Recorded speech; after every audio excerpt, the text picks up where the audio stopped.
इसका मतलब हमने जो वोट दी, जिसको वोट दी वो हमारा साथी नहीं, हमारे लिए मुसीबत साबित हो गया। तो हमें बहुत सोच समझ के फैसले लेने हैं। वोट की ताकत से भारतीय जनता पार्टी उखाड़ के फेंक सकते हैं। अगर हम ये नहीं समझ पाए इतने दिनों में भी कि हमारे मुफीद कौन है और हमारा मुखालिफ कौन है, फिर कोई फायदा नहीं है। जब थोड़े बहुत कामयाब होते हैं तभी हम पे जुल्म करने लग जाते हैं। जो पैसा ऐसा कमाते हैं वो थाने कचहरियों में चला जाता है। और जो जुल्म हो रहा है उस जुल्म को जड़ से काट देंगे कि आज उस शक्ति के जरिए हमें निस्तानाबूद करने को लगे और देश को कमजोर कर रहे हैं। ना हम इस मुल्क को कमजोर होने देंगे, ना ही हम अपनी हैसियत को कमजोर होने देंगे। अपने वजूद की भी रक्षा करेंगे और अपने मुल्क की भी। नगीना लोकसभा में विकास और तमाम तरह की चीजों से जो बुनियादी जरूरतें हैं उनसे वंचित न रहे और यहाँ आम आदमी के लिए बुनियादी काम हो पाए। जिस तरह का शोषण और अत्याचार भारतीय जनता पार्टी की डबल इंजन की सरकार में हो रहा है, उस शोषण अत्याचार से कमजोर, गरीब, मजलूम सब लोगों की हिफाजत हो। और जो कानून लगातार ये सरकार, क्योंकि कानून सड़कों पे तो नहीं बनते हैं, कानून तो सदन में बनते हैं। जब सदन में आपके खिलाफ कानून बनते हैं तो जिन नेताओं को आपने वोट दिया वो नेता कहीं न कहीं क्या तो चुप रहते हैं या फिर कहीं न कहीं जो आपके मुखालफत में कानून बन रहे उन्हीं की सपोर्ट में खड़े नजर आते हैं। इसका मतलब हमने जो वोट दी, जिसको वोट दी वो हमारा साथी नहीं, हमारे लिए मुसीबत साबित हो गया। तो हमें बहुत सोच समझ के फैसले लेने हैं। आप ये महसूस कर सकते हैं कि भारतीय जनता पार्टी के लोग इस देश को किस तरह से कमजोर कर रहे हैं। आज दलितों को मिलने वाले अधिकार आरक्षण के रूप में, नौकरी के रूप में खत्म हो गए। पिछड़ों के रूप को जो मिलने वाली तरक्की के अवसर थे खत्म हो गए। और मुसलमानों को भी, उनके बच्चों को भी जिस तरह तालीम और तमाम तरह की चीजें जो अधिकार मिले थे वो भी खत्म हो गए। और तो और धार्मिक आजादी पे भी लगातार हमला किया जा रहा है। ये धार्मिक आजादी पे नहीं, ये हमारे वजूद पे हमला है, ये संविधान पे हमला है। हम एकजुट रहेंगे, मुत्तहिद रहेंगे, तभी हम इसका सामना कर पाएंगे। और मैं फिर समझता हूं जिस एकता के लिए मैं प्रयास कर रहा हूं वो एकता जितने दिन पहले हो जाती उतना ही इस मुल्क के लिए भी और हम सब लोगों के लिए भी अच्छा था। लेकिन वो एकता देरी से हो रही है। अब तो पिटे हुए लोग, छिटे हुए लोग, मजलूम लोग अब तो समझने लगे हैं कि किनके साथ मिलकर हम कामयाब हो सकते हैं। क्योंकि जो राजनीति में कामयाब होगा उसी की चर्चा होगी, उसी की बातचीत होगी, उसी के लोगों के साथ उनको तरक्की करने का अवसर मिलेगा। उन्हीं के साथ जो अन्याय अत्याचार होने थे वो बंद होंगे। तो अगर आप तेजी से इस बात को समझ जाओ कि देश का दलित, कि देश का मुसलमान, कि देश के पिछड़े वर्ग के लोग और जो अन्य धार्मिक लक्षण थे वो जितना जल्दी इकट्ठा हो जाए उतना जल्दी ही वोट की ताकत से भारतीय जनता पार्टी उखाड़ के फेंक सकते हैं और खुद को राजनीति में स्थापित करके अपने लोगों के लिए कुछ कर सकते हैं। आज हम अपने मुल्क में, मुझे कहना तो नहीं चाहिए क्योंकि आपको तकलीफ होगी सुन के, लेकिन हम दोयम दर्जे के नागरिक हो गए।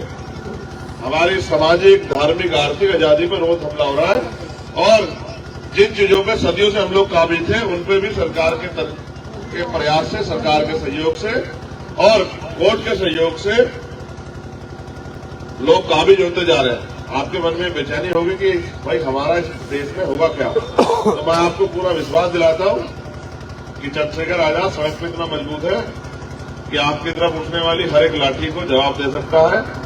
उसके लिए आपको चिंता करने की जरूरत नहीं। ये मैंने बहुत सारा करके भी दिखाया है। आप सब लोग जानते हैं, चाहे एनआरसी का मामला हो, सीए का मामला हो, मौलाना करीम सिद्दीकी के मामला हो, मौलाना साद साहब का, निजामुद्दीन मरकज का, तबलीगी जमात का, नासिर जुनैद का, फिलिस्तीन का, जो भी जावी कमजोरों पे जुल्म हुआ मैंने हमेशा बढ़ चढ़ के आवाज बनाई। अब मैं उसी, अभी तक आपने देखा कि जो भारत की पार्लियामेंट है उसको दुनिया सुनती है, लेकिन अभी तक उस मजबूती से एक दो शख्सों के अलावा किसने आपके ऊपर होते हुए जुल्म और जो आपकी जरूरतों पे बात नहीं रखी।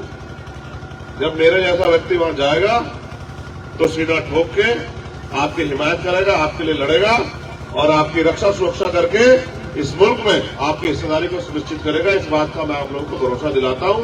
मैं आपसे भी ये अपील करता हूं कि वो अपने दिलों में प्यार पैदा करें। अपने पढ़े लिखे होने का मतलब यह है कि हम दो दुश्मन में पहचान कर सकें। अगर हम ये नहीं समझ पाए इतने दिनों में भी कि हमारे मुफीद कौन है और हमारा मुखालिफ कौन है, फिर कोई फायदा नहीं है। हम रोज जहां रहते हैं हम ये महसूस करते हैं कि कौन हमारा अपना है, कौन हमसे नफरत करता है। तो अब भी वक्त है, समझ जाओ, इसके अलावा कोई रास्ता नहीं है। जब तक मैंने कहा मजलूम मजबूर एकजुट नहीं होंगे, तब तक इस देश में के लोकतंत्र में जो राजनीतिक शक्ति है उससे भी हम लोग ताकतवर नहीं हो पाएंगे, क्योंकि अब मौका आ गया है और हालात हमारे पक्ष में, इस नगीना लोकसभा के भी और देश में भी जो हालात चल रहे हैं वो भी पक्ष में है। क्योंकि जो संविधान को मानने वाले हैं, जो किसान हैं, जो मजदूर हैं, जो व्यापारी, सब परेशान हैं। बस वो इंतजार कर रहे हैं कि हम जिनको ताकत देते हैं कम से कम ऐसा तो हो कि हमारी आवाज को उठा सके। अब औरों के गलों में फिल्टर है या नहीं है, मेरे गले में तो बहुत मजबूत जो है फिल्टर है। मैं तो जोर लगा के अपने हकों की आवाज बोल सकता हूँ। मैं ईमान वाला हूँ, मुझे कि मेरे गले में किसी सीबीआईडी इनकम टैक्स का फंदा नहीं कि मैं चुप होकर बैठ जाऊं, और न ही मैंने ऐसा कोई काम किया जो मुझे कोई रोक ले। मैं तो मुकदमे जेल भी झेलता हूँ और गोली भी खा के बैठा हूँ। मैंने कभी पीछे पलट कर देखने का काम किया। मैं अपने दलित समाज के भाइयों को, पिछड़े वर्ग के भाइयों को भी कहूंगा, ये गरीबी, बेबसी, लाचारी किसी ईश्वर ने हमारी जिंदगी में नहीं लिखी, ये सत्ता में बैठे लोगों ने हमारे लोगों के साथ किया। जब थोड़े बहुत कामयाब होते हैं तभी हम पे जुल्म करने लग जाते हैं। जो पैसा ऐसा कमाते हैं वो थाने कचहरियों में चला जाता है, तभी माहौल खराब हो जाता है। जो रोजगार हम पे है उनको छीन छीन के सरकार अपने लोगों को देती है। तो जब हम पे रोजगार ही नहीं तो हम कहां से आगे बढ़ जाएंगे। तो इसलिए मैं आपसे अपील करूंगा, किसी भी डर भय में ना रहे, एकजुट होकर अपनी वोट का प्रयोग करें और ये फैसला ले लें कि अब हम किसी